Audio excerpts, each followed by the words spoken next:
Allora, più che focus politica, oggi è un focus sanità. Certo, la politica c'entra sempre, perché se oggi siamo in questa situazione è per scelte sbagliate della politica in passato. Però dobbiamo, come dire, rimboccarci le maniche e dare risposte urgenti ai cittadini in primis, ai lavoratori che sono impegnati in questo comparto, che si dannano l'anima per garantire i servizi in secundis, e in terzo, non per ultimo, che secondo me è forse il primo posto, e quei lavoratori che rischiano il posto di lavoro perché non si capisce ancora come funziona questo sistema, se vale a dire questo turnover che un giorno c'è e l'altro viene tolto, non si capisce bene. Intanto ci sono 80 lavoratori OSS dell'ospedale Annunziata di Cosenza che il 30 dovranno lasciare il lavoro. Si dice che è in programma una riunione dal prefetto per questi giorni per cercare di capire come uscirne, ma poi ci sono altri corsisti, ci sono altre situazioni a Catanzaro, altre ancora a Reggio Calabria, Locri, Crotone, chi più ne ha più ne metta.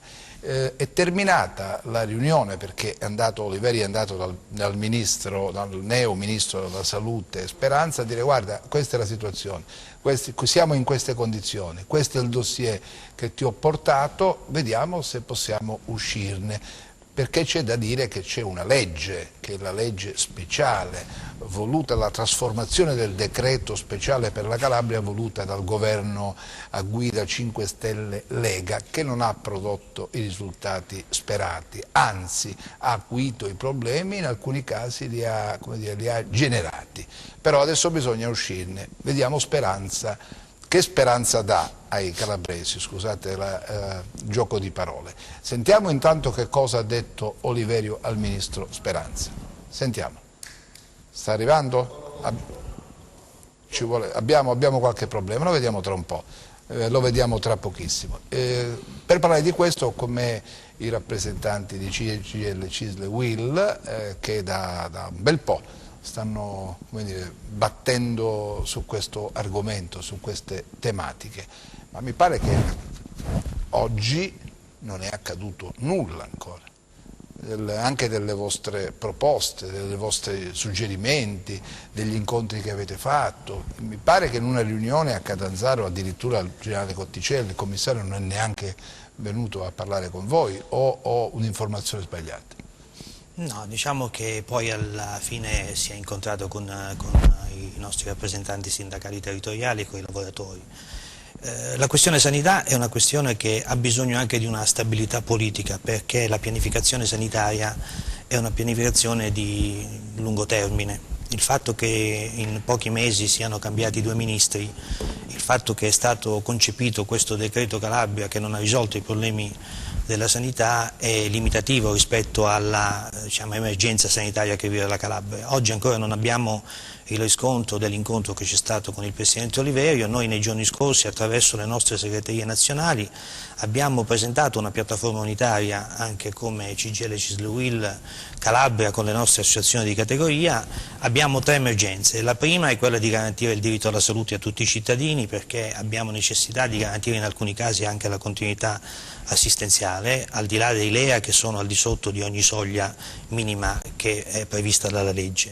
Poi abbiamo la necessità di dare le risposte ai lavoratori e ai precari, ai lavoratori da un punto di vista anche della sicurezza, perché da una disamina che abbiamo fatto e da un esame che abbiamo fatto abbiamo molta preoccupazione rispetto anche allo stato in cui operano gli operatori sanitari, mi riferisco ai medici, gli infermieri, i tecnici, perché questa mancanza di management che c'è e che si è determinata con il vulnus del decreto Calabria pone molte volte in condizione gli operatori sanitari ad essere la prima e vera interlocuzione anche con i pazienti. Fermo qua.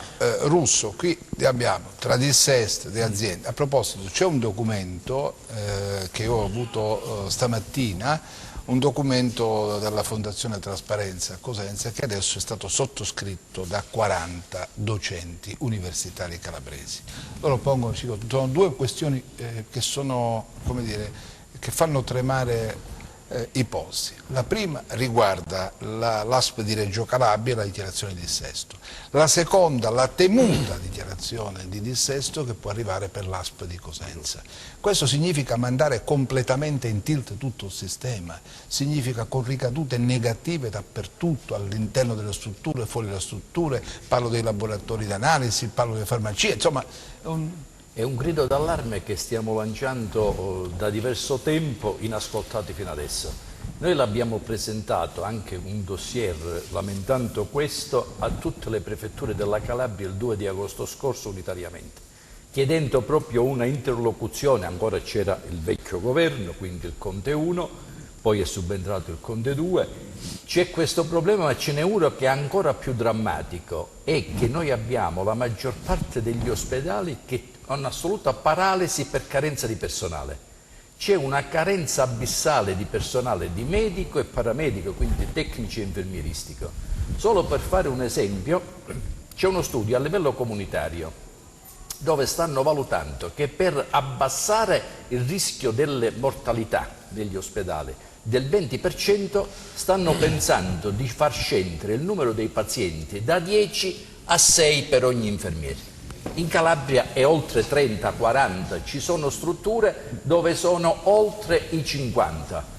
Cioè praticamente qui sono veramente da considerare eroi coloro i quali oggi lavorano negli ospedali, e non vi dico cosa succede nei pronto soccorso, dove al di là degli ospedali chiusi in alcuni casi sono costretti anche alla chiusura notturna. Quindi c'è una paralisi vera e propria. Noi abbiamo mandato attraverso le strutture nostre nazionali, i quali ci stanno affiancando in questo percorso, abbiamo inoltrato un'ulteriore richiesta al neo ministro Speranza per essere ricevute insieme alle strutture nazionali, proprio perché dobbiamo partire da quel decreto legge per la Calabria a cui lei faceva cenno nella introduzione. Ma non ha quello li ha aggravati, non solo, quello ha solo commissariato i commissari. Scusa. Ti chiedo scusa un attimo. Passaggio importante. Volevo sentire, perché abbiamo conclusa la riunione con Speranza, vediamo che cosa ha dichiarato il governatore Oliverio. Sentiamolo. Al Ministro io ho posto i problemi e il Ministro si è impegnato ad approfondire e a valutare i problemi per dare le necessarie risposte. Io ho posto il problema dello sblocco delle assunzioni, del precariato, della necessità di dare alle aziende sanitarie le guide necessarie per essere governate. Ho posto il problema dello sblocco appunto delle procedure di gara per quanto riguarda i servizi e le forniture nelle aziende, a partire dalle forniture di farmaci. Ho posto problemi per appunto garantire la cura della salute dei cittadini, garantire i servizi sanitari di cui i cittadini hanno bisogno. E su questi problemi il Ministro si è impegnato ad approfondire e a dare le necessarie risposte. Questo è quello che Oliverio ha chiesto a Speranza. Bisogna vedere adesso che cosa ha recepito Speranza e quale sarà l'azione che il Ministro intenderà mettere in campo in Calabria. Detto questo, c'è preoccupazione. Fa sorridere il fatto che il Presidente dica che ha posto i problemi, una regione che in parte ha contribuito anche in questa legislatura a creare i problemi all'interno del settore della sanità. Fino a prima che entrasse in vigore il decreto Calabria erano chiare le competenze della regione all'interno anche di un regime di commissariamento della sanità regionale. Io credo che bisogna partire da un dato.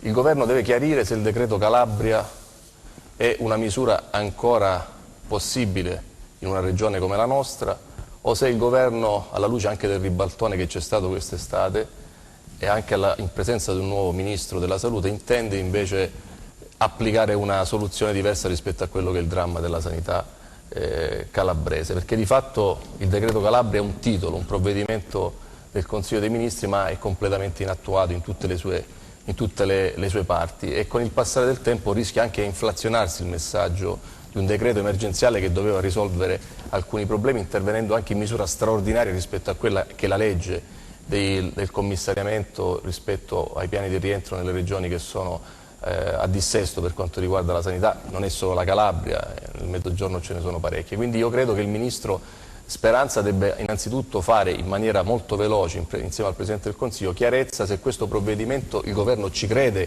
che può dare risposta alla Calabria, oppure il caso, diciamo... Ma può cassarlo il Governo questo? Ma c'è un fatto, ha creato uno stallo, perché il decreto emergenziale doveva essere un superamento del piano del commissariamento della Regione. Di fatto non c'è il commissariamento, il decreto inattuato, e la verità è che c'è in Calabria una paralisi. Precari che non vengono, a cui non viene prorogato il contratto di lavoro, non si va a scorrimento delle graduatorie dei concorsi già vinti, lavoratori che si devono appunto arrampicare sui tetti degli ospedali per farsi audire da un commissario che di fatto ha chiuso il confronto con tutti, nonostante ci sia bisogno di confronto all'interno di questa regione. Io credo che il Governo debba innanzitutto, diciamo, incominciare a chiarire, e lo deve fare subito e in una soluzione immediata verso la Calabria, e quindi non comprendo neanche, diciamo, questo volersi interfacciare del Presidente della Regione con il Ministro della Salute. Il Governo deve chiarire, perché è una scommessa che il Presidente Conte ha fatto in Calabria rispetto anche a un fatto di dover rilanciare il sistema sanitario nazionale. Questo decreto può essere, ed è convintamente il Governo sicuro che questo possa essere una soluzione. Allora, se questo è, bisogna innanzitutto partire da un fatto: la priorità è la questione del personale, perché se non si risolve la questione del personale, la carenza di personale, che è conclamata da diversi aspetti, anche, diciamo, dalla questione che in questi anni di blocco del turnover, di spesa, diciamo, non fatta sul personale verso le regioni del Mezzogiorno, la Calabria è stata fortemente penalizzata. Allora, se non si sblocca questo, che riguarda l'aspetto del personale, compreso dei medici e del personale infermeristico che opera a tempo indeterminato e quindi ha sovraccarico di lavoro, è chiaro che non si possono sbloccare la questione dei pronto soccorso, non si può certamente evitare la chiusura dei reparti, che è accaduta in questo periodo, soprattutto estivo, in zone anche periferiche della nostra regione, che hanno comportato anche un affollamento degli hub, degli ospedali.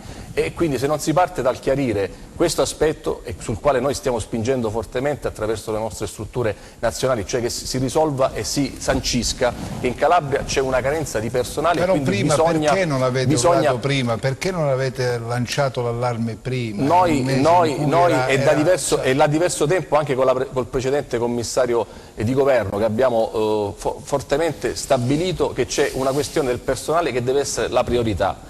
E questo decreto non chiarisce questo aspetto, perché anche sul fatto dello sblocco del turnover poi si lega a meccanismi discrezionali di verifica che non permettono un automatismo allo sblocco del turnover. Qui il messaggio deve essere chiaro: non si può sanare la sanità all'interno della nostra regione continuando a prendere schiaffi i lavoratori e mantenendo invece la pacchia a tutto il sistema che ha causato i danni della sanità in questi anni, a partire dai servizi, dalla questione degli appalti, dalla questione delle forniture, anche dalla questione di dover mettere a capo delle strutture sanitarie regionali manager qualificati che possano, come dire, programmare la ripartenza del settore. Adesso c'è quest'altro problema legato al dissesto, bisogna tener conto di questo, e nel documento di cui parlavo prima, firmato da 40 docenti universitari, c'è questo passaggio che voglio illustrare ai telespettatori e a voi.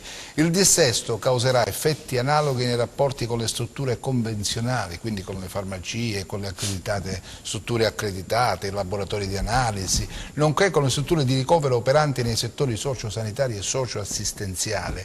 Una siffatta situazione, anche lo stesso ricorso a credito bancario, non supererà facilmente il rating del medito creditizio. Quindi questo che significa? Mentre il progressivo ridursi dei margini di profitto aziendale non sempre consentiranno di fronteggiare il rallentamento e la riduzione dei pagamenti praticati dall'azienda sanitaria dissestata. I cittadini saranno ulteriormente privati di prestazioni essenziali costituenti quel minimo vitale, ancor più quelle realtà distanti dai maggiori centri urbani. Insomma, la Calabria sanitaria subirà un arretramento a causa di uno svarione legislativo, lo chiamano loro. Sì, c'è il rischio paventato di un crack proprio sanitario, economico e finanziario. Io però noi è da tempo che stiamo cercando di rovesciare un po' il paradigma sulla discussione per la sanità. anche sentendo il Presidente Oliverio un po' ci meraviglia il fatto che si vedono i due massimi esponenti del governo nazionale con il Ministro e il governo della Regione. Quando ci si vede a quel livello si parla dei problemi ma si individuano anche le soluzioni. Allora bisogna lavorare per capire che tipo di soluzioni noi diamo, perché l'idea del racconto che le cose non vanno bene, non sono più sanabili, credo che dobbiamo lasciarcelo alle spalle. Noi abbiamo detto al commissario Cotticelli che vogliamo dare una mano, l'abbiamo detto a una recente iniziativa che è stata fatta alla cittadella regionale, alla presenza anche del Presidente Oliverio, e per fare questo occorre fare tre cose. La prima, mettere in legalità il sistema. Mettere in legalità il sistema significa capire quanto è il debito, chi ha prodotto il debito, quant'è l'universo mondo del precariato nella sanità, perché nel precariato della sanità si sono fatte consorterie politiche e consenso politico, e quindi una grande opera di internalizzazione del sistema sanitario con appalti, forniture e servizi che vengono internalizzati prendendo e assumendo i lavoratori direttamente, significa mettere in legalità un sistema e risparmiare la metà dei soldi. Fare uno stato dei fabbisogni, di quello che è necessario per la sanità, dove devono andare questi 5.000 operatori che mancano tra medici e infermieri. Significa aprire una discussione col sindacato. 5.000 non li aprire una discussione col sindacato, siamo d'accordo. Aprire una discussione col sindacato significa che bisogna aprire un confronto. Noi abbiamo chiesto, noi chiederemo nei prossimi giorni al Ministro Speranza proprio di convocare un tavolo di emergenza sulla salute sanitaria con il commissario Cotticelli e il Presidente della Regione, proprio per arrivare a fare uno stato del fabbisogno del sistema sanitario regionale. Sappiamo, e anche i sindaci devono dare una mano, perché non è più nemmeno pensabile che si possano difendere gli ospedali fotocopia, e quindi bisogna uscire da una logica di ospedalizzazione acuta e quindi lavorare. Che governa la sanità, che non ha ma questo dovrebbe farlo il commissario Cotticelli. È chiaro che ogni sindaco tira l'acqua. Noi al commissario abbiamo chiesto un incontro specifico per dare una mano. Quindi anche domani ci sarà questo incontro in prefettura, lei citava la vicenda degli 80 OS, ma ce ne sono tanti, c'è stata l'avvertenza del Pugliese Ciaccio, ci sono tante scadenze di tanti lavoratori precari che nei prossimi mesi rischiano il posto di lavoro.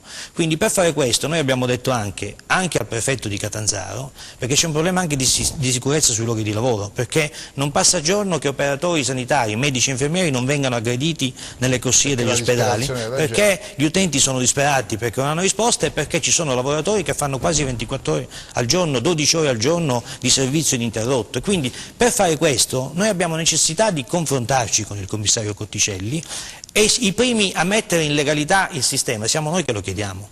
Quindi ecco perché l'appello che abbiamo fatto nei giorni scorsi è quello di capire da dove partiamo. È evidente, e noi siamo i primi a dirlo, che non è possibile mantenere tutte le strutture ospedaliere per così come sono, quindi bisogna lavorare sulla specializzazione, bisogna lavorare perché ognuno possa nascere nel proprio ospedale, perché quello è un diritto costituzionale. È bene mettere in sicurezza i 118 perché ci sono ambulanze ferme, è bene mettere in sicurezza il pronto soccorso, ma sul resto, sulle specializzazioni noi dobbiamo discutere, perché non si possono fare dipartimenti per primariati, no? Perché anche su questo c'è da dire che la politica negli anni ha utilizzato la sanità per il consenso politico ed elettorale, si sono fatti primari anche lì dove non c'erano i reparti, quindi bisogna fare una grande opera di bonifica anche etica nel settore, e su questo noi abbiamo detto al commissario Cotticelli che siamo disponibilissimi a farlo attraverso anche questo confronto con il Ministro della Salute Speranza. Russo, ma a questo punto bisogna fare un lavoro di ricognizione del sistema, quello che c'è, l'esistente, poi chi fa che cosa, perché anche qui bisogna capire bene come si organizza la macchina dei servizi sanitari. Questo è un mezzo di informazione per i cittadini che ringrazio, e quindi bisogna dare anche un po' di informazione ai cittadini. Facciamo vai Russo, vai Russo. È vero che siamo in una fase di dissesto, però è anche vero che in questo dissesto continua indisturbata tanta ruberia. Fatture che si pagano 2 volte, basta fare per esempio solo un cenno su quello che sono le strutture infrastrutturali. Abbiamo tantissime strutture di proprietà chiuse e si pagano affitti da capogiro. Allora si deve partire intanto dal fare chiarezza: coloro i quali sono truffaldini, chi manda una fattura 2 volte sta truffando, quantomeno ci aspettiamo che questi vengano radiati dall'albo dei fornitori. C'è la unificazione, la stazione unica, diciamo, che fornisce per cercare anche di contenere i costi, non ci vuole niente, solo volontà che un commissario deve avere quando arriva. Le cose che noi chiediamo con immediatezza che servono: uno, intanto non diamo i numeri, qui bisogna, se vogliamo garantire una sanità di qualità che vada ad escludere i 300 milioni all'anno, il primo ospedale, noi ce l'abbiamo fuori dalla Calabria. E come si fa? E si vede che dobbiamo dotare di strutture, di personale, bisogna dotare di personale. Non è possibile che per una lista d'attesa ci vuole un anno per un semplice esame. Non è possibile andare a chiudere gli ospedali e non far partire la medicina territoriale, dove vai in qualche modo a filtrare i tantissimi ricoveri inappropriati. Se non partiamo da queste cose, continua lo spreco e la ruberia. Poi c'è bisogno, al Ministro chiediamo due cose, che non ha fatto il decreto Calabria. Le due cose, due ne doveva fare il decreto Calabria. Uno, sbloccare immediatamente per la Calabria le assunzioni di medici e di infermieri. Non l'ha fatto, lo sblocca per il resto del paese, perché se andate a vedere il decreto Calabria affronta questo tema e come lo affronta? Che vincola il costo del personale per tutto il paese a non superare la spesa del personale del 2018.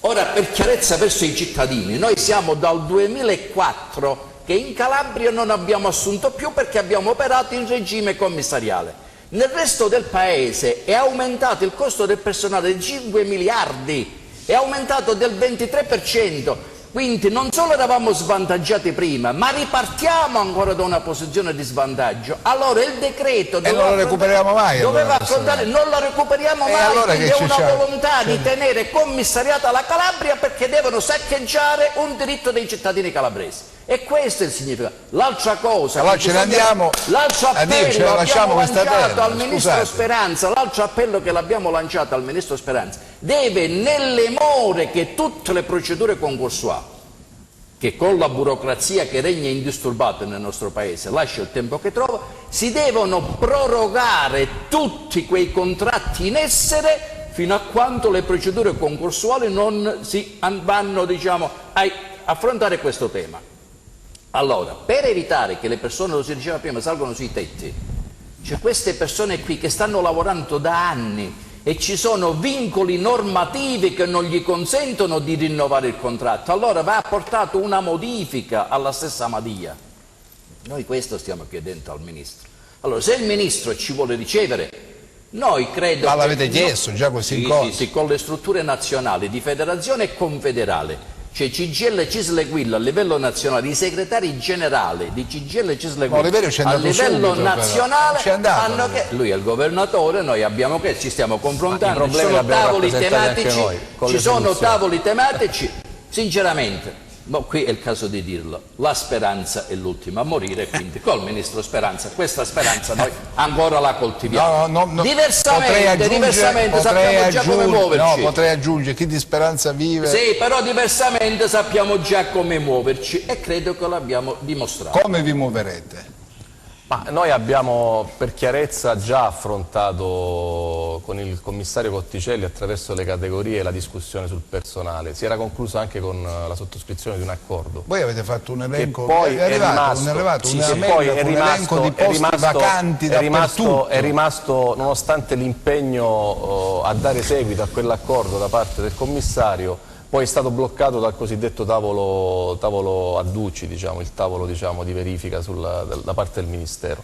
Io ritorno sull'argomento, cioè il decreto Calabria rappresenta il superamento dei commissariamenti per quanto riguarda la nostra regione e quindi è un riconoscimento del fatto che la legge sul commissariamento nel settore della sanità in questi anni non è riuscita a risolvere i problemi che hanno causato alla radice il commissariamento della sanità. Quindi noi abbiamo avanzato attraverso le nostre strutture nazionali che sono all'interno di una discussione nazionale che vuole il rilancio del sistema sanitario nazionale, alcune proposte molto concrete che partono dalla Calabria proprio perché la Calabria all'interno del sistema sanitario nazionale è il punto più basso dal quale partire. Il governo è chiaro che però deve sancire in maniera molto trasparente nel rapporto con gli elettori calabresi che sono cittadini della Regione, anche nel rapporto con le organizzazioni sindacali, se il decreto Calabria è un decreto sul quale questo governo crede che possa gradualmente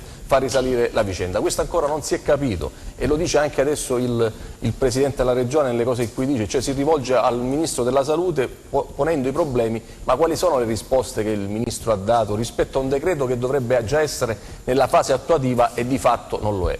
Il punto di partenza è uno, non si può resettare un sistema bloccando la questione del personale che non riesce, perché è carente in termini numerici, a dare risposte alla questione sanità all'interno della nostra regione, perché se non viene risolto questo problema, torno a ripetere, mancano gli infermieri e i medici all'interno delle strutture e quindi è un cane che si morde la coda, perché i reparti chiudono, i pronto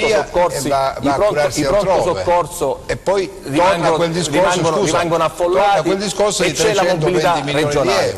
Questo noi avevamo detto al commissario Cotticelli e al governo. Nel frattempo bisogna mantenere lo stato delle cose per quanto riguarda la questione del personale e per quanto riguarda gli OS di Cosenza. Lì non è una partita per quanto riguarda la questione del rapporto tra la cooperativa e il sistema sanitario regionale. Noi diciamo che quei lavoratori vanno internalizzati, così come tutte quelle attività prestate da personale che opera all'interno di situazioni di intermediazione di manodopera, e bisogna capire anche quando si parla di intermediazione di manodopera che cosa vuol dire, perché quelle professionalità servono al sistema sanitario regionale e se il sistema sanitario regionale le assume direttamente quelle professionalità c'è un risparmio anche per le casse regionali che può essere 6 milioni, si parla 6 milioni di euro, che possono essere investiti in altre assunzioni oppure in investimenti strutturali nel sistema ospedaliero e territoriale per quanto riguarda la sanità. Quindi il punto è chiarire, bisogna partire dalla questione del personale per evitare che il sistema vada in paralisi come è accaduto in questi mesi, ma in maniera molto forte, così come si agisce sulla questione del personale, bisogna intervenire su tutte le questioni, le disfunzioni che in questi anni hanno creato il vulnus in termini di dissesto, in termini di aziende sanitarie territoriali sciolte per infiltrazione mafiosa. Qui non si parla di fare una chiarezza e una mappatura rispetto a quelle che sono le forniture, rispetto a quelle che sono le gare d'appalto, rispetto a quelle che sono le forniture di servizi e dei beni, là dove anche la Procura, la Corte dei Conti dice che c'è qualcosa che non va. Su questo il decreto Calabria faceva riferimento alla Consip, che però quella parte del decreto non ha trovato attuazione. Nel frattempo si è bloccata la questione della SUA, sulla quale le aziende sanitarie regionali si rivolgevano per quanto riguarda la fornitura dei servizi e dei beni e per quanto riguarda la questione degli appalti, quindi è sostanzialmente una paralisi laddove ci sono le persone che devono lavorare e per quanto riguarda il resto continua la pacchia. Questo è il messaggio che il governo si assume la responsabilità di mandare in Calabria, cioè nel senso interviene il governo e non risolve il male della sanità e interviene sulle fasce più deboli del sistema che in questi anni invece hanno fatto enormi sacrifici per dare risposte ai deficit del sistema. Su questo non siamo d'accordo. No, io dico, cosa farete? Ebbene, noi abbiamo fatto i passaggi per quanto riguarda la questione con le strutture nazionali, siamo in attesa di un confronto con il governo attraverso le strutture nazionali e con il Ministro, abbiamo fatto delle proposte, c'è una piattaforma unitaria, la piazza, siamo stati la scorsa settimana alla Cittadella con IOS, saremo con i precari, ma saremo, lo dico per capirci, anche con coloro che hanno vinto un concorso, hanno un diritto acquisito, quello di aver vinto un concorso, e sono a casa. No, prima di mandare la pubblicità, sì, poi ci vediamo Salvini, ci vediamo Salvini che parla un po' con i giornalisti. Mandiamo la pubblicità.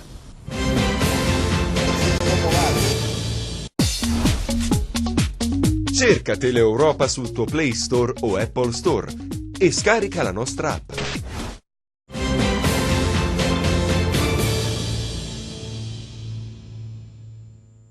Bene, torniamo in diretta appena c'è la possibilità di sentire quello che dice Matteo Salvini a Catanzaro, che parlerà con i giornalisti. Noi ci colleghiamo in diretta e faremo sentire alcuni passaggi che riguardano anche ciò che è il momento, il pensiero, il progetto politico della Lega in vista delle prossime competizioni elettorali calabresi.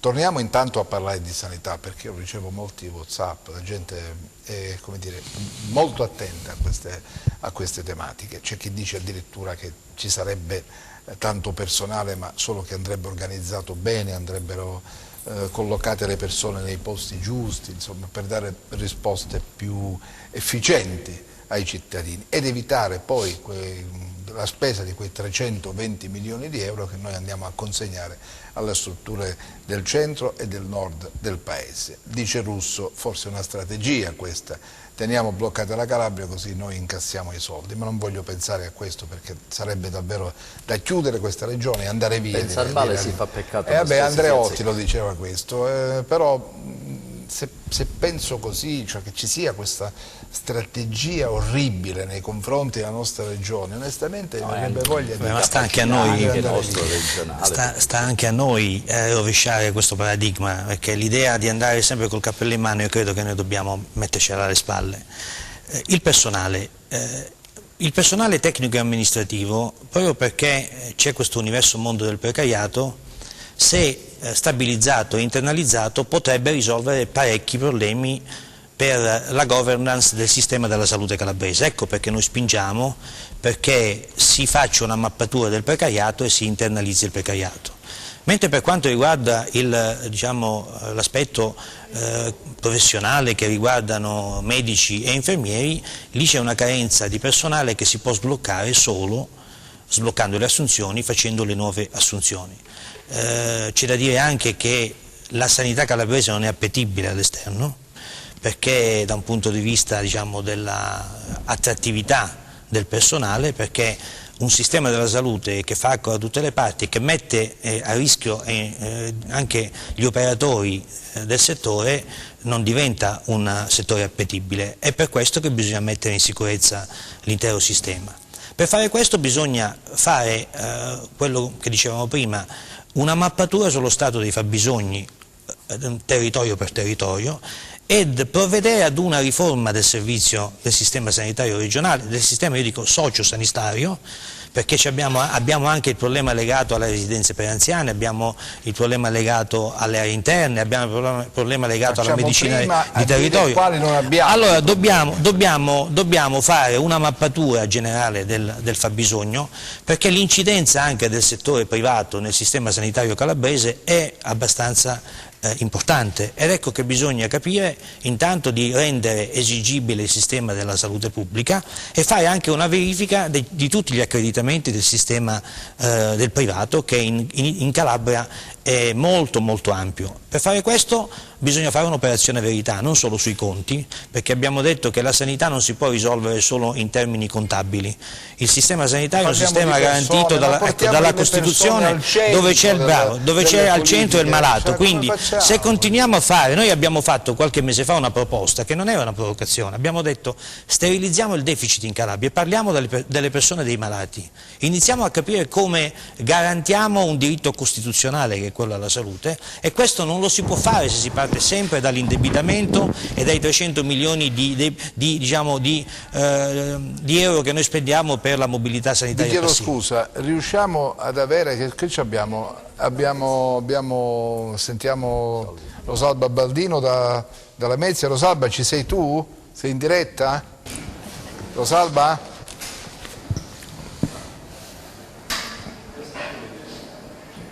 Mi dite quando, perché se no mi fate impazzire. Ecco, ti sento, ecco Salvini. Vai Rosalba, abbiamo l'intervista con Matteo Salvini, quindi ce la seguiamo un attimo, se la regia mi dice quando è che siamo pronti e come possiamo organizzarci. Possiamo andare? Stanno preparando, quindi c'è un attimo di pazienza, vedremo la visita di Salvini quale obiettivo ha. È chiaro, l'obiettivo è quello legato. Chiusi, questo momento è di raccogliere voti. È di raccogliere voti, perché insomma cerca di intercettare Salvini quanti più è stato consensi. una iattura per il Paese, l'abbiamo detto più volte, perché 14 mesi, 15 mesi di Salvini in Italia abbiamo veramente rischiato una paralisi sia da un punto di vista politico e istituzionale, sia un isolamento in Europa, perché le politiche, diciamo, che ha messo in campo dei porti chiusi ci ha isolato in Europa, e la cosa più grave è che ha creato una divisione, un odio nel paese che ha incattivito il sistema, ha incattivito le persone.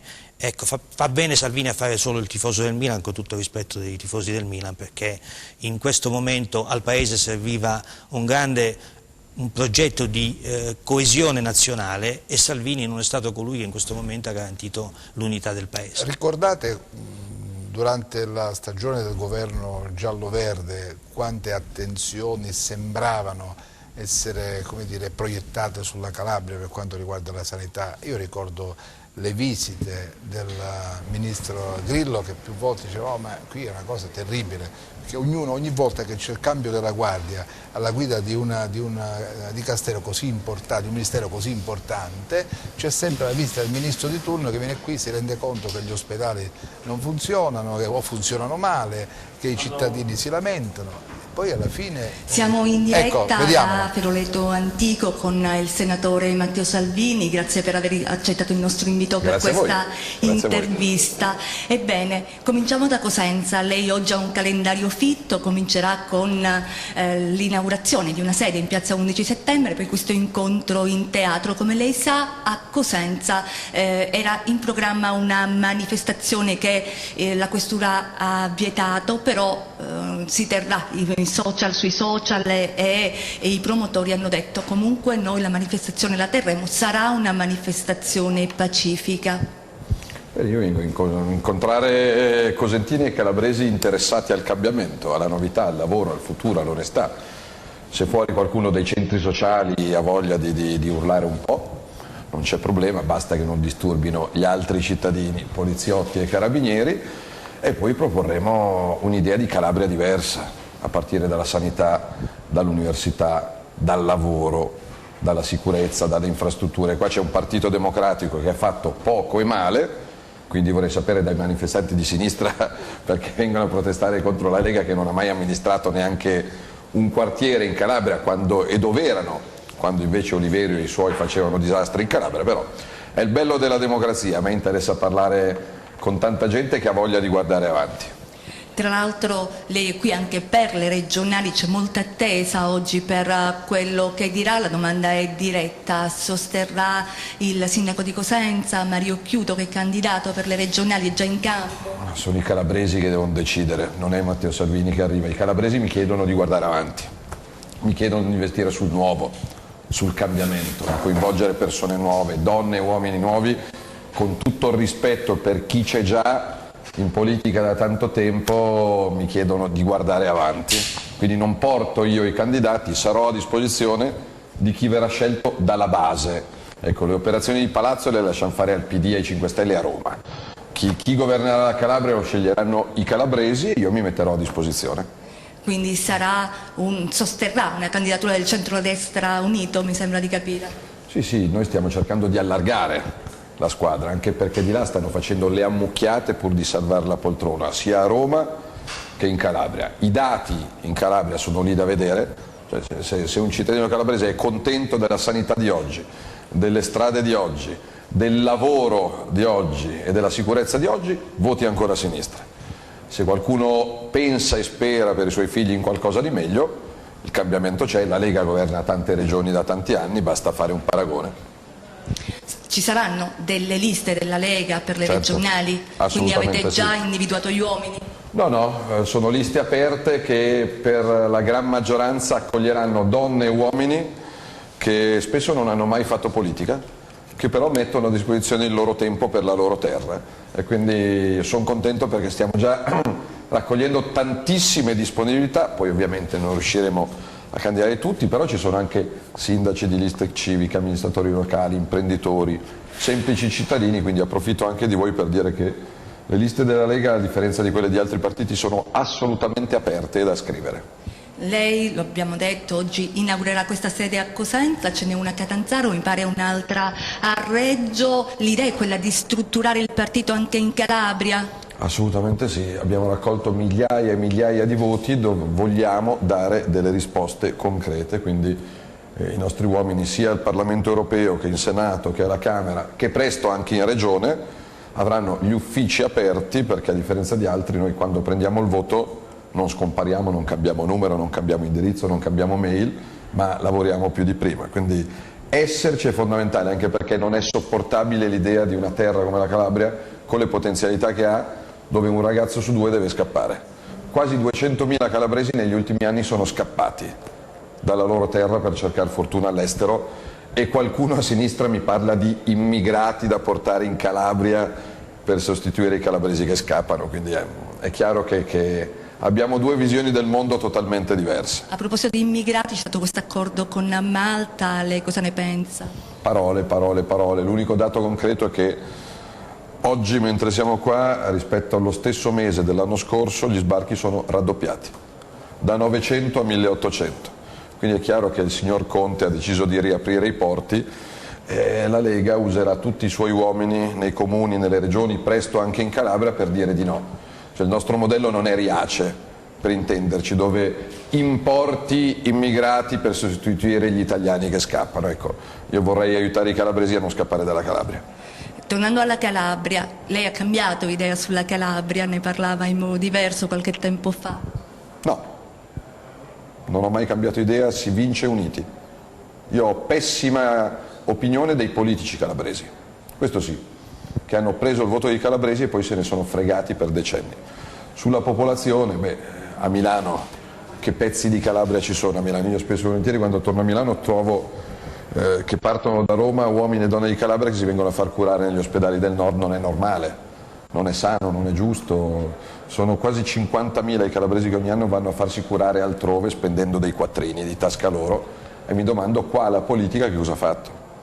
Noi abbiamo un commissariamento in sanità da 10 anni.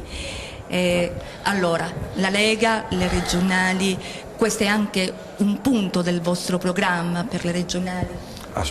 La regione si occupa sostanzialmente di sanità, di diritto alla salute.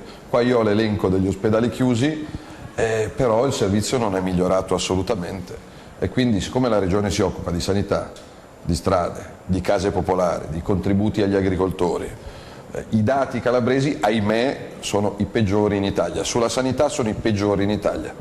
Quindi noi dove governiamo abbiamo dimostrato negli anni di aprire invece di chiudere, quindi non faremo tutto in un quarto d'ora, non sono qua a dire votate la Lega che poi in 2 settimane la Calabria cambia da così a così. Però nell'arco di qualche anno un miglioramento si vedrà. Anche in Calabria si sta tentando questo accordo PD 5 Stelle. Ma me lo auguro, che facciano il minestrone tutti insieme, così almeno i calabresi li manderanno a casa tutti insieme. Lei ha detto che questo voto per le regionali sarà un voto per il governo. Un voto innanzitutto calabrese per i calabresi, perché qua guardiamo anche le infrastrutture, la statale 106, è chiaro che ci sono alcune competenze dello Stato, però la regione se vuole le cose le fa, se non vuole non le fa, quindi sarà un voto di legittima difesa e di cambiamento per i calabresi. È chiaro che sarà un segnale anche a Renzi, a Di Maio, a Conte, a Zingaretti e alla vergogna a cui stiamo assistendo in queste settimane. Lei prima di uscire dal governo, ha detto una frase in cui molto contestato, ha chiesto pieni poteri, molti sono chiesti che cosa volesse dire ed è stato anche interpretato. Governare senza che uno costruisca di giorno e l'altro disfi di notte, nel rispetto della legge, della Costituzione. Io voglio un paese dove chi vince le elezioni perché prende un voto in più governa per 5 anni. Abbiamo visto invece il PD che ha perso tutte le elezioni possibili nell'arco degli ultimi anni, con questi trucchetti è tornato al governo. Io voglio un paese serio, stabile, altrimenti ecco, le elezioni regionali in Calabria, chi prende un voto in più per 5 anni governa, poi se saremo stati bravi ci rivotano per gli altri 5 anni, altrimenti ci mandano a casa. A me non piacciono quelli che cambiano maglia, cambiano poltrona, cambiano squadra, cambiano idea ogni quarto d'ora, non mi piacciono. Un'ultimissima domanda perché il tempo stringe. Prego. Il messaggio che parte oggi dalla sua visita in Calabria è un messaggio politico, un messaggio di strategia di partito, è un messaggio invece che è più diretto alla popolazione? Crederci. Io sono stato a San Luca, sono stato a Platì, sono stato a Capo Rizzuto, in Aspromonte, a Vibo Valentia, a Catanzaro, a Reggio, a Lamezia, oggi a Cosenza. Crederci, perché la cosa da non fare è rassegnarsi, dire che tanto non cambierà mai niente, tanto l''ndrangheta continuerà a controllare, tanto mio figlio qua lavoro non lo trova, tanto l'ospedale non me lo riaprono. Crederci, volere e potere. Penso che con tutti i miei difetti nell'anno di governo io abbia dimostrato che se uno vuole fare una cosa la fa. Quindi la Calabria è una terra stupenda con risorse straordinarie, però dipende dai calabresi. Il cambiamento è in mano dei calabresi, non è in mano mia. Io mi metto a disposizione, la Lega è a disposizione, però la Calabria la salvano i calabresi, non altri. Grazie al senatore Matteo Salvini per essere stato con noi. Noi restituiamo la linea allo studio. Bene, allora chi comincia? Chi mi dice qualcosa? Intanto grazie per averci fatto sentire questa intervista insomma, di Salvini, che insomma, oggi non era proprio il massimo che ci aspettavamo. La cosa che mi fa specie, e la chiedo anche a voi, diciamo, ai telespettatori, questa intervista, così come è stata fatta, e così come le risposte dell'intervista, perché è stata fatta bene, danno l'idea di uno che ha governato per 1 anno e mezzo e ha fatto il ministro dell'interno del nostro paese. Cioè ha parlato di slogan, di problemi, ma non ha parlato delle cose che sono state fatte, perché non sono state fatte. Alla fine ha parlato di 'ndrangheta, ma se noi abbiamo diciamo, idea di quello che è la lotta all''ndrangheta, visto che la facciamo quotidianamente, capiamo che su temi delicati e importanti del suo ministero, come ministro dell'interno, lui ha agito esclusivamente per creare un clima di odio nel paese su questa vicenda legata all'immigrazione. E anche questa idea di Riace che oggi ripropone in questi termini, noi in queste ore abbiamo stigmatizzato l'atteggiamento di questo sindaco leghista di Riace, che tra l'altro era un lavoratore anche iscritto a un sindacato autonomo, che faceva le lotte per i lavoratori, che ha tolto ieri il cartello Riace Paese dell'Accoglienza. Ora, è quello il problema in questo momento della Calabria e del paese? È quello il segnale che si vuole dare distruggendo la memoria di un paese che comunque ha dato al nostro paese, all'Italia comunque, no? Un'idea di accoglienza, un'idea che è del nostro... Noi siamo una terra di migranti, siamo una terra di emigrazione, una terra di accoglienza. Il fatto di continuare a mestare sull'odio e continuare a riproporre il tema dell'immigrazione come il tema diciamo, prevalente quando ci sono tanti altri problemi, fa capire che questa lezione non l'ha capita proprio, anche da un punto di vista di quello che è il sentimento popolare. Ecco perché noi abbiamo detto: l'Italia non ha bisogno di gente come Salvini, l'Italia è il paese, la Calabria ha bisogno di un rinnovamento della classe dirigente, di un cambiamento della classe dirigente, ma questo lo si fa se si crea un patto generazionale con i giovani. Noi abbiamo detto alla politica, anche noi lavoriamo per non far andare via i giovani dalla terra, non è che viene Salvini qui a dirci come bisogna fare e quali sono i mali della Calabria. Sappiamo quali sono i mali della Calabria, sappiamo anche come fare. Noi nemmeno 2 mesi fa siamo venuti con 30.000 persone, CGIL legislatori lì in Calabria, e Salvini mi pare se ne sia accorto, avendo insomma riconosciuto al sindacato quello che sono i temi del cambiamento e avendo da ex ministro dell'interno capito qual era la questione. Noi l'abbiamo chiaro il quadro della situazione, è Salvini che non ce l'ha chiaro. C'è qualcuno che sta combattendo in Calabria e Salvini questo non l'ha capito. Plus. Ma diciamo che in questo momento secondo me la politica, Salvini compreso, Salvini ha le sue responsabilità, Salvini dimentica di aver governato questo paese per decenni, perché lui era alleato anche di un centrodestra che ha combinato anche qualche pasticcio in questo governo. Se la sanità in Calabria è in queste condizioni c'è anche una responsabilità di governo, l'abbiamo detto, perché il governo che commissaria la sanità in Calabria, per rimanere nel tema, e altrove procede con il rimpiazzo del personale man mano che va in pensione, e poi viene a fare un decreto speciale per la Calabria, lui, questo governo di cui il governo precedente, quando lui era ministro, e sblocca le assunzioni, l'ho detto prima, e lascia vincolata la Calabria, allora è destinato a morire questa regione. Ma Salvini ha governato anche nel 2009, quando un suo ministro, Calderoli, fece una legge, la 42, che va a rivedere la quota di riparto delle finanze ordinarie del paese.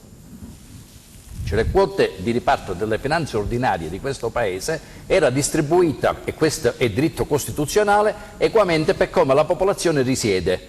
Ministro Calderoli nel 2009 con la legge 42 va a rivedere questa impalcatura, praticamente dal 34% nel meridione scende al 28%, 6 punti percentuali, che per 1.000 e rotti miliardi sono 61 miliardi in meno di somme che dovevano essere investite per ammodernare quelle strade, quei porti, quei ponti a cui lui fa riferimento. Poi dimentica anche quanto con alcuni stratagemmi, alcune finanze straordinarie per la Calabria, i FAS, sono state utilizzate per pagare le multe agli allevatori, ma qui non è il problema dividere il paese, qui il problema è aggregare. Allora non parliamo di politica, torniamo ai problemi della sanità. Salvini, come non è la responsabilità ovviamente solo della Lega, è una responsabilità, io dico, che da 20 anni a questa parte tutti i governi che si sono alternati nel nostro paese hanno creato passo passo. Ed è partita questa deriva dal 2001, da quando si è incominciato a mettere mano all'aspetto costituzionale. Con la logica del rivedere il titolo quinto della Costituzione si sono create degli obbrobri. Ora, per rimanere, dicevo, in tema sanitario, qui c'è bisogno immediatamente di mettere mano a 2 o 3 aspetti. Uno, c'è bisogno sì di commissariare per andare ad evitare tutte quelle ruberie. Va fatto immediatamente un elenco delle persone che hanno tentato di truffare. Chi ha presentato una fattura 2 volte, 3 volte deve essere radiato da quell'altro. Devono essere recuperate tutte le infrastrutture di proprietà chiuse e vanno evitati gli affitti. Bisogna andare necessariamente a rivedere i tantissimi ricoveri inappropriati. Come lo si fa? Lo si fa facendo partire la medicina territoriale. Se per un male di pancia uno si deve andare a ricoverare perché non ha altre scelte, hai voglia che tu apri tutti gli ospedali di questo mondo, anche i 5.000 nuovi assunti non saranno sufficienti. Noi dobbiamo relegare l'ospedale al bisogno, diciamo, dell'acuzia o della post-acuzia. Sì, ma io dico, nel frattempo, ai cittadini che vivono nei territori di questa regione dove il sistema sanitario non è in grado di garantire per una serie di problemi dovuti natura strutturale, organizzativa, di personale a disposizione. Che con questo governo, con questo ministro, ci abbiamo provato con quello precedente e non ci siamo riusciti. Adesso abbiamo, attraverso le strutture nazionali, noi abbiamo avuto già due approcci con il ministro. Voglio ricordarvi una cosa, che quando c'è stata la riunione,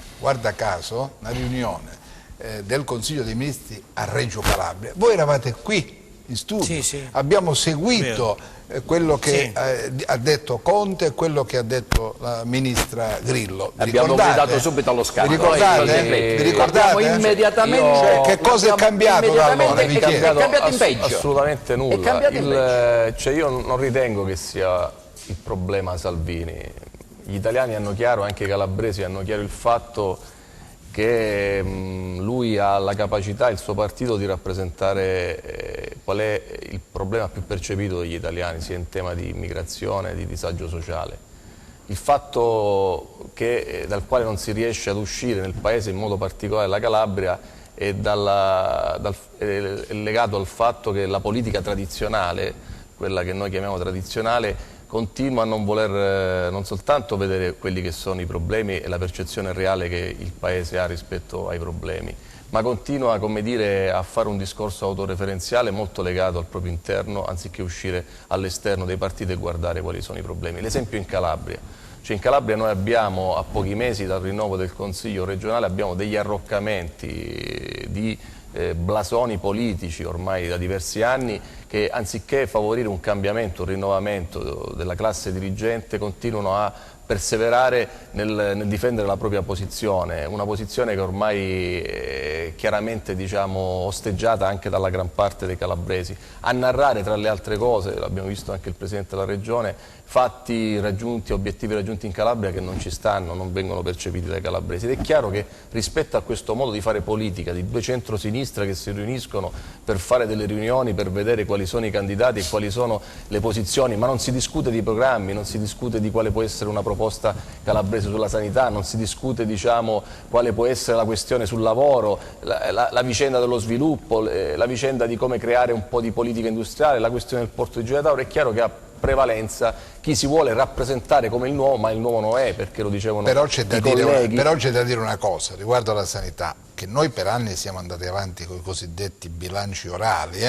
cioè, voglio dire, non siamo stati in grado, non siamo stati in grado di rapportarci onestamente quello che si diceva, Roma. Scusa, ma che state facendo? Ma nessuno sapeva è proprio questo, cioè nel senso, oggi che ci sia un Presidente della Regione con tutti gli advisor che ha governato avendo anche delle competenze, il regime di commissariamento, giusto come dice al ministro quali sono i problemi, mi sembra assurdo. Oggi il fatto è la responsabilità non può essere solo di chi governa oggi, appunto, e allora ritornando una sommatoria di errori fatti nel corso degli anni. Prima, i proseliti del sovranismo piuttosto del populismo trovano gioco facile, soprattutto in territori a forte disagio come la Calabria, nel momento in cui non c'è una proposta politica da parte di nessun partito di una visione di Calabria di sviluppo anche graduale rispetto a quelle che sono le emergenze. È possibile che ancora si parli di candidato piuttosto che non candidato e non si pone il tema della sanità? Qual è da parte di tutti i partiti la proposta sulla sanità? Il decreto Calabria va revocato, il decreto Calabria va implementato, bisogna ritornare all'ordinarietà, come si procede rispetto a quella che è l'ordinarietà, ma così anche sulla questione dei temi del lavoro, dello sviluppo. Noi ci troviamo una regione che non si parla più di qual è la spesa dei fondi comunitari, come se la legislatura è finita e già si parla di altro rispetto a quelli che possono essere gli scenari futuri. Tornando alla sanità, abbiamo un problema di fondo, cioè la Calabria deve incominciare a spingere in maniera sinergica anche attraverso quello che noi possiamo fare come organizzazioni sindacali, e credo tanto, chiedendo che ci sia un rinnovamento di classe dirigente all'interno di questa regione in tutti gli ambiti, perché all'interno di questa regione in tutti gli ambiti ci sono personalità e persone che possono, donne e uomini, che possono certamente far crescere un po' di fiducia all'interno dei cittadini calabresi, perché manca in questa fase la fiducia. Ed è chiaro che poi arriva Salvini in Calabria, che dal 90, che con il suo partito governano a tratti il paese, sono stati loro a proporre, diciamo, un federalismo fiscale che di fatto ha penalizzato i finanziamenti al centro-sud. Hanno proposto anche in questa legislatura la questione del regionalismo differenziato, che così come lo proponevano loro era un'ulteriore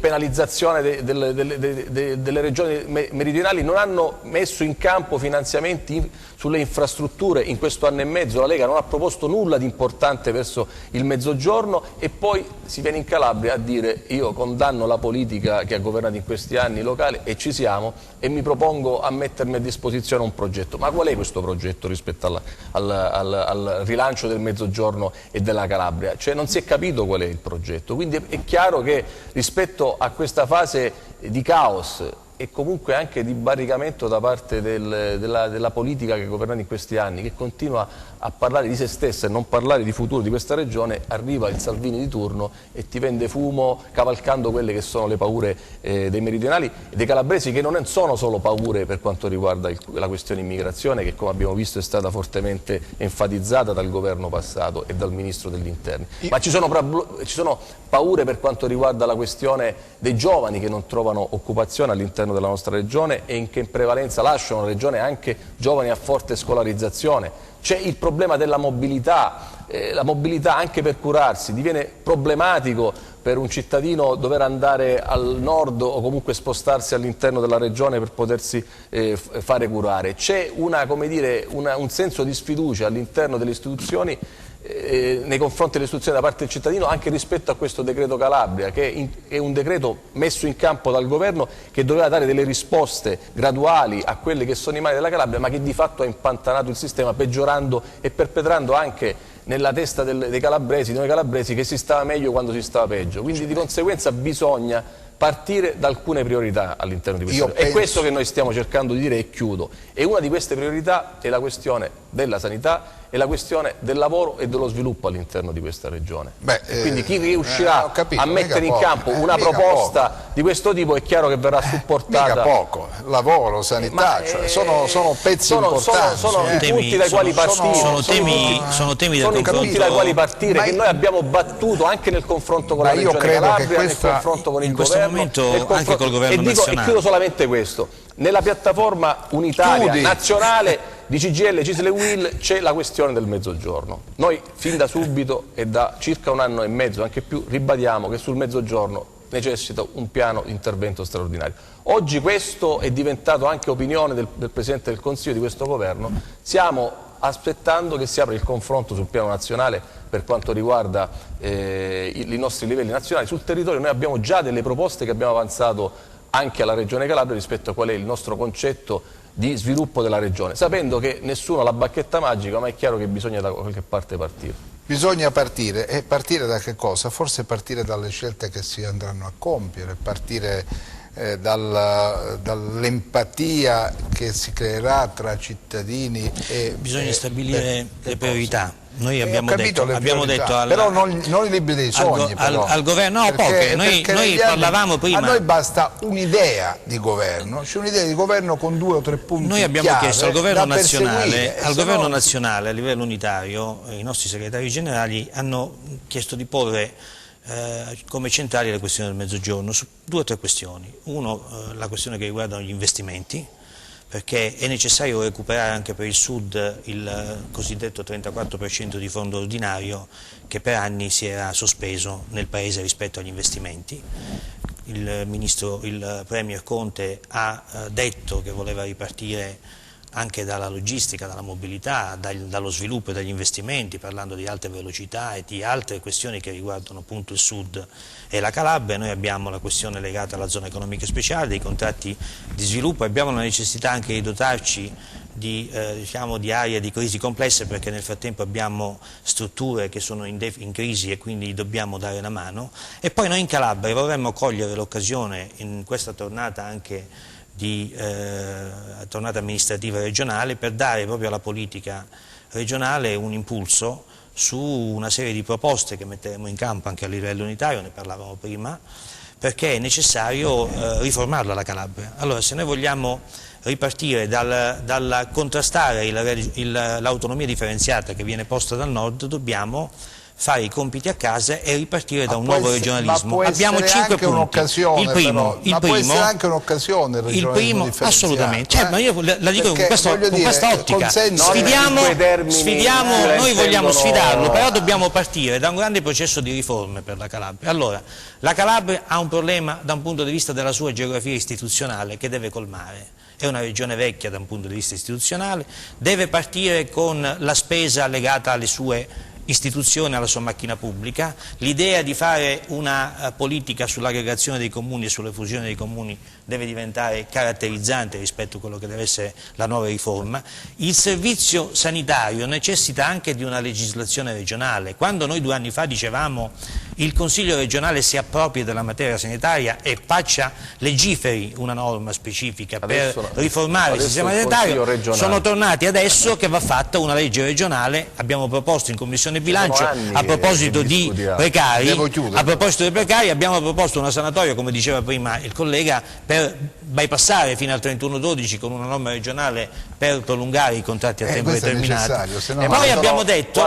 Poi abbiamo detto che bisogna riformare il sistema delle partecipate calabresi, dobbiamo fare un ragionamento sull'acqua e sui rifiuti, cosa vogliamo fare dei rifiuti in Calabria, cosa vogliamo fare dell'acqua in Calabria, cosa vogliamo fare dei consorzi di bonifica in Calabria. Non si può proporre una riforma a 3 mesi dalla scadenza elettorale. Quindi cosa vogliamo fare degli enti diciamo, di prossimità, di Sorical, che diventa, anche quello è diventato un carrozzone politico che non si capisce come viene gestito. Sono tutte questioni che noi abbiamo E poi c'è un grande tema che riguarda quello della legalità, che noi vogliamo fare fianco a fianco anche con la magistratura, perché noi vogliamo e abbiamo detto che sosteniamo la magistratura antimafia in Calabria. Il problema oggi è come sosteniamo un percorso affiancando il lavoro che sta facendo anche la magistratura da un punto di vista etico, facendo anche le denunce, invitando i cittadini anche a fare le denunce. È fondamentale in questo momento a dare a questa primavera della magistratura calabrese una mano con una forte attività di denuncia. Devo chiudere una battuta di Russo, perché deve chiudere. Sono stati gestiti sei riuscito oggi sono stati gestiti male. Comunque io intanto è una cosa che stai facendo no, era riferita anche agli spazi sottratti esterni, diciamo. È chiaro un concetto che mi piace ribadire. Noi presenteremo unitariamente al CGIL e CISL-UIL quello che è per noi un'idea di sviluppo per la nostra regione a tutti i candidati. L'auspicio è che si apre veramente un momento di confronto, perché il guaio qual è? Che qui si parla a sordi. Una cosa è bene ribadirla. È venuto prima dell'estate l'allora Ministro per il Sud a proporre qui dei contratti istituzionali di sviluppo, i cosiddetti CIS. Adesso è ripreso questo viatico col nuovo ministro che sinceramente anche qui deponiamo tanta fiducia. Il problema vero è anche noi calabresi, che vogliamo fare? Cioè noi abbiamo lanciato un'idea, per esempio, noi abbiamo una ricchezza, la Calabria è una penisola dal punto di vista della risorsa mare, 800 km di costa. Ogni anno ci lecchiamo le ferite sulla qualità delle acque all'inizio della stagione balneare. Vogliamo allora per esempio ipotizzare di concentrare tutte le risorse con un unico CIS per mettere in sicurezza tutta la depurazione calabrese di tutti i comuni anche dell'entroterra e avere un'unica bandiera blu questa regione? Se questa è una priorità non si può riunire ieri a Catanzaro e si propone valorizziamo la città e poi arriva Vibo e valorizziamo il porto, poi arriva Corigliano e valorizziamo la barca, alla fine sprechiamo le risorse e non ne viene assolutamente nulla. Allora qui c'è bisogno anche di avere governanti che abbiano l'abilità, la lungimiranza, quantomeno del confronto. Noi delle idee ce le abbiamo. Bene. Noi delle idee ce le abbiamo. Spesso parliamo. No, non mi dire che ha gestito male lo spazio. No, assolutamente. Se no, allora, noi ci accontentiamo. Noi siamo autogestiti. Allora, io vi ringrazio per essere stati con noi. Grazie a voi. Abbiamo cercato di dare qualche elemento in più per capire che cosa si muove. Certo, questa galassia della sanità calabrese è una cosa che presenta molti lati bui. Io penso ai tanti cittadini calabresi che non hanno i soldi per curarsi fuori dalla regione, fuori dai confini regionali, e mi duole il cuore. Non è giusto, non è possibile, non è ammissibile in una società civile. Dobbiamo fare in modo che la sanità sia per tutti, il diritto alla salute sia, come dire, salvaguardato. Facciamolo tutti insieme. Io credo che tutti debbano lavorare in questa direzione. Insieme si può. Penso ai tanti operatori che, poverini, si trovano a dover dare risposte ad una richiesta che è sempre crescente. Se non ci saranno risposte scenderemo in piazza di nuovo, è bene che se non ci saranno risposte concrete, se anche il ministro Speranza non dovesse dare una mano a questo sistema sanitario calabrese, allora a quel punto bisogna, come dire, ma noi l'abbiamo già messo bisogna urlare, bisogna dire basta, perché non è possibile più lasciare i cittadini calabresi in situazioni così difficili, perché paghiamo più di tutti e abbiamo i servizi peggiori del resto del paese. Non è ammissibile, è una cosa che non si può più tollerare. Grazie a voi, grazie a chi ci ha seguito, arrivederci, ci vediamo domani.